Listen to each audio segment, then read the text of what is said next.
Hi, this is Jayanti. எங்கள் subscribers எல்லாருக்கும் தமிழ் புத்தாண்டு நல்வாழ்த்துக்கள்.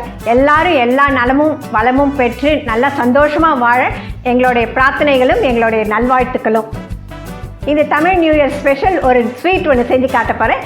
இது வரைக்கும் எங்கள் சேனலை நீங்கள் சப்ஸ்கிரைப் பண்ணலைன்னா சப்ஸ்கிரைப் பண்ணிடுங்க. அது பக்கத்தில் இருக்க அந்த பெல் ஐக்கனையும் கிளிக் பண்ணி வச்சுக்கிட்டிங்கன்னா நாங்கள் போடுற புது அப்லோட்ஸ் எல்லாம் உங்களுக்கு உடனே நோட்டிஃபிகேஷன் வரும்.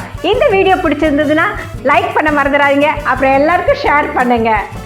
இப்போ இந்த ஸ்வீட் எப்படி செய்கிறதுன்னு பார்க்கலாம் வாங்க.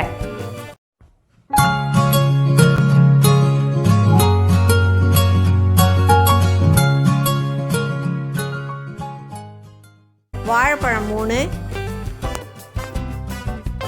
வெல்லம் 1 கப், நெய் தேவையான அளவு, முந்திரி, பாதாம், ரவை 1 டேபிள் ஸ்பூன், கோதுமை மாவு 1 cup, banana essence few drops. நம்ம யூஸ்வலாக ஏதாவது ஒரு விசேஷம்னா நம்ம பாயாசம் கேசரிலாம் தானே பண்ணுவோம். இன்றைக்கி கொஞ்சம் டிஃப்ரெண்ட்டாக ஒரு ஸ்வீட் ஒன்று பண்ணி காட்டலான்ட்டு இருக்கேன். அதுக்கு 1 கப் அளவுக்கு நான் வெல்லம் எடுத்திருக்கேன். அந்த வெல்லத்தை நீங்கள் சின்ன சின்னதாக பொடிச்சுக்கோங்க முதல்ல. அதுக்கப்புறம் ஒரு பாத்திரத்தில் போட்டு ஒரு 1/4 கப் அளவுக்கு நம்ம தண்ணி ஊற்றி இதை நல்லா நம்ம கரைச்சிக்கலாம். இப்போ அடுத்த ஸ்டெப்புக்கு போகலாம். அதுக்கு ஒரு பேன் ஒன்று வச்சு ஹீட் பண்ணிக்கிறேன். இப்போ பேன் ஹீட் ஆனே ஒரு 2 டேபிள் ஸ்பூன் அளவுக்கு நெய் ஊற்றிக்கலாம். இந்த ஸ்வீட்டுக்கு போடுறதுக்கு நான் கொஞ்சம் பாதாமும் முந்திரியும் எடுத்து வச்சுருக்கேன். அதை நம்ம லைட்டாக வறுத்துக்கலாம் அந்த நெய்யில் போட்டு. இப்போ இதை ஒரு பிளேட்டில் நம்ம எடுத்து வச்சுக்கலாம். இதை ரொம்ப ப்ரௌனாக நம்ம வறுக்கக்கூடாது, லைட்டாக வறுத்தா போதும். இப்போ அதே பேன்லேயே நான் 1 டேபிள் ஸ்பூன் அளவுக்கு ரவை எடுத்து வச்சுருக்கேன். அதையும் இதில் போட்டுக்கிறேன்.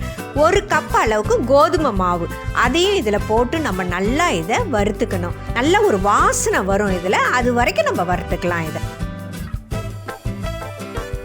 இந்த ஸ்வீட் பண்ணுறதுக்கு நான் ஒரு 3 வாழைப்பழம் எடுத்திருக்கேன். இதுதான் மெயின் இன்க்ரீடியண்ட் இதில். இந்த வாழைப்பழத்தை நம்ம சின்ன சின்னதாக இதில் மிக்சியில் வெட்டி போட்டுக்கலாம்.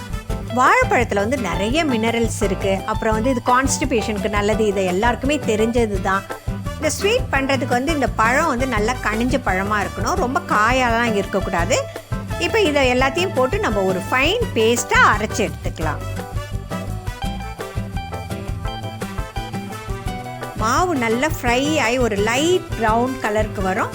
அதே மாதிரி நல்ல வாசனையாக வரும். அந்த சமயத்தில் நம்ம அரைச்சி வச்சுருக்க இந்த வாழைப்பழம் பேஸ்ட்டை எடுத்து இதில் போட்டுக்கணும். ஃப்ளேமை நீங்கள் சிம்லேயே வச்சு பண்ணுங்கள். இதை நல்லா நம்ம மிக்ஸ் பண்ணி விட்டு கைவிடாமல் நம்ம கிண்டி விட்டுட்டே இருக்கணும். கட்டி இல்லாமல் இந்த மாதிரியான ஒரு பதத்துக்கு நீங்கள் நல்லா கிண்டிக்கோங்க.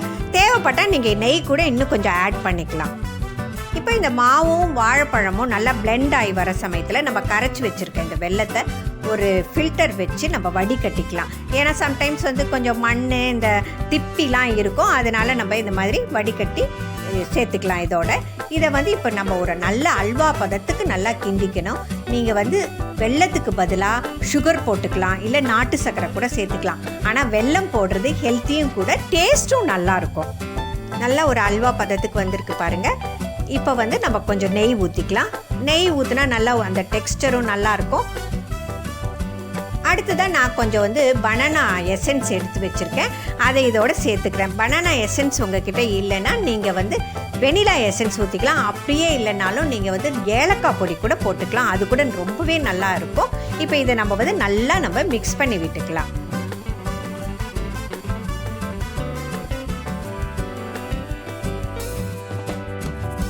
இப்போ இது கரெக்டான கன்சிஸ்டன்சிக்கு வந்துடுச்சு. இந்த பேனில் ஒட்டாமல் இருக்கணும், அதுதான் கரெக்டான பதம். இப்போ நம்ம ஃபஸ்ட்டு ஃப்ரை பண்ணி வச்சுருந்த முந்திரியும் பாதாமையும் இதில் போட்டு நம்ம நல்லா மிக்ஸ் பண்ணிக்கலாம். இப்போ நம்ம ஸ்டவ் ஆஃப் பண்ணிடலாம்.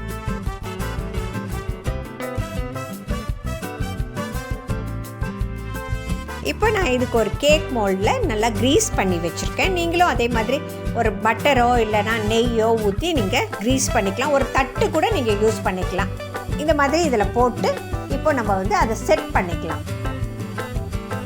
இந்த மாதிரி ஷேப் பண்ணி நம்ம முந்திரி பாதாம்லாம் போட்டு கார்னிஷ் பண்ணி ஒரு 1/2 அன் ஹவர் நம்ம ஃப்ரிட்ஜில் வச்சோம்னா நல்லா செட் ஆகிடும். அதுக்கப்புறம் நம்ம நல்லா அழகாக ஸ்கொயராக வெட்டி இதை வந்து நல்லா சர்வ் பண்ணலாம். அப்படி இல்லைன்னா நீங்கள் வந்து அப்படியே சுட சுட அல்வா மாதிரி நீங்கள் சர்வ் பண்ணலாம். ரெண்டுமே ரொம்ப நல்லாயிருக்கும்.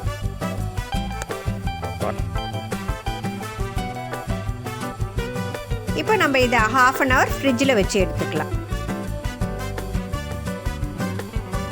இப்போ 1/2 அன் ஹவர் ஆகிடுச்சு. நான் ஃப்ரிட்ஜிலேருந்து எடுத்துகிட்டு வந்துட்டேன். இப்போ உங்களுக்கு வெட்டி காட்டுறேன் பாருங்கள். நீங்கள் இந்த மாதிரி அழகாக வெட்டி ஸ்கொயராக சர்வ் பண்ணலாம். முன்னாடி நாளே நீங்கள் செஞ்சு வச்சுக்கலாம். மறுநாள் ஃபங்க்ஷன்னாக்கா நீங்கள் ஃபஸ்ட்டே நீங்கள் செஞ்சு வச்சுட்டிங்க இந்த மாதிரி சர்வ் பண்ணலாம். அப்படி இல்லைன்னா நீங்கள் வந்து சுட சுட ஒரு கப்பில் போட்டு அல்வா மாதிரியும் உடனே செஞ்சு உடனேயும் சாப்பிட்லாம். இது அவ்வளோ டேஸ்டியாக இருக்கும். இந்த ஸ்வீட் வந்து ரொம்ப ஈஸியாக பனானாவை வச்சு வீட்டில் இருக்கிற பொருளை வச்சே நம்ம செஞ்சிடலாம். அவ்வளோ டெலிஷியஸாக இருக்கும். இந்த பனானாவுடைய டேஸ்ட்டு, இந்த ஃப்ளேவர் இதெல்லாம் ரொம்ப ஆசமாக இருக்கும். நீங்கள் இது மாதிரி கண்டிப்பாக செஞ்சு பாருங்கள். அதுவும் இந்த நியூ இயருக்கு இது ஒரு நல்ல டிஷ்ஷு உங்களுக்கு நான் கொடுத்துருக்கேன். உங்களுடைய ஃபீட்பேக்கை எனக்கு கொடுங்க. எங்களுடைய சேனல் நீங்கள் சப்ஸ்கிரைப் பண்ணலைன்னா சப்ஸ்கிரைப் பண்ணிவிடுங்க. அதுக்கு பக்கத்தில் இருக்கிற பெல் ஐக்கனையும் கிளிக் பண்ணி வச்சுக்கோங்க. அப்போ தான் நாங்கள் அப்லோட் பண்ண உடனே உங்களுக்கு நோட்டிஃபிகேஷன் வரும். இந்த வீடியோ உங்களுக்கு கண்டிப்பாக பிடிக்கும். எனக்கு ஒரு லைக் கொடுத்துருங்க. Okay, have a wonderful year ahead.